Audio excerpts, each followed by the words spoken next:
3 jours après, on célébrait des noces à Cana, en Galilée. Et la mère de Jésus y était. Jésus fut aussi invité aux noces avec ses disciples.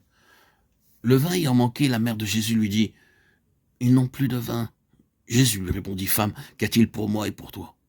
Mon heure n'est pas encore venue. » Sa mère dit à ceux qui y servaient « Faites tout ce qu'il vous dira. » Or, il y avait là 6 vases de pierre destinés aux purifications des Juifs et qui contenaient chacun 2 ou 3 mesures. Jésus leur dit « Remplissez d'eau ces vases. » Et ils les remplirent jusqu'au bord. Alors il leur dit « Puisez maintenant et portez-en au maître d'autel. » Et ils lui emportèrent.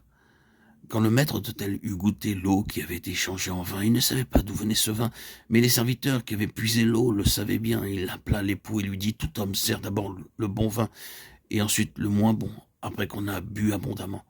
Toi, tu as gardé le bon vin jusqu'à maintenant. » C'est ainsi que Jésus fit à Cana, en Galilée, le premier de ses miracles, et qu'il manifesta sa gloire, et ses disciples crurent en lui. Jean 2, 1, 11.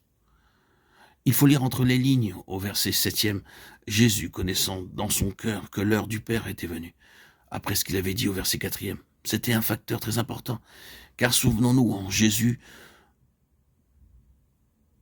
n'aurait jamais agi sur une autre base que celle de la volonté du Père. Cette base de l'assurance que c'est bel et bien la volonté du Père. Et il attendait cela. Lorsqu'il sut dans son cœur que le Père avait dit « Oui, fais-le », Jésus leur dit « Remplissez d'eau ces vases. » Or, où se trouve ici l'arrière-plan juif? Nous avons dit précédemment, dans les précédents audios, que la table du Seigneur était à côté d'autre chose. Le moment où le Seigneur institua son mariage avec son peuple. Dans l'Ancien Testament, une alliance de mariage était conclue le jour de la Pâque. Jérémie a parlé de cela lorsqu'il a dit « Le jour où je les ai pris par la main, j'étais un époux pour eux, dit l'Éternel. » Jérémie 31, 32. Et c'était lors de la nuit de la Pâque. Jésus savait ce qu'il faisait à Cana. Combien de fois nous avons entendu exprimer la pensée que le Seigneur avait des dispositions sociales et que, par conséquent, il était heureux d'assister à des mariages. Cela peut être vrai, mais ce n'est pas le sens de sa présence ici. Jésus agissait toujours sur une base spirituelle. L'alliance de mariage entre Dieu et Israël avait été rompue car Israël avait violé les termes de son alliance de mariage avec Dieu. Le peuple était, comme le dit le prophète, devenu une nation adultère et avait suivi d'autres dieux. C'est pourquoi le mariage avait été rompu. Nous trouvons cela ici en symbole à Cana. Je ne sais pas tout ce qui se trouve à la base de tout cela, mais nous pouvons juger d'après beaucoup d'autres exemples que Dieu avait permis le manque de ce vin. Il devait simplement manquer à cause de la signification spirituelle de cette expérience.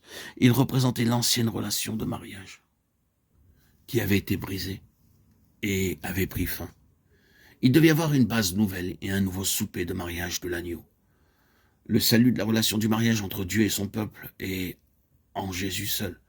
Ce fut lui qui sauva la situation ici, et chacun sut qu'il était arrivé quelque chose de merveilleux, de surnaturel. Ce n'est ni naturel ni terrestre, c'est céleste, spirituel, surnaturel. Et c'est là ce qu'est la relation de mariage entre Christ et son peuple.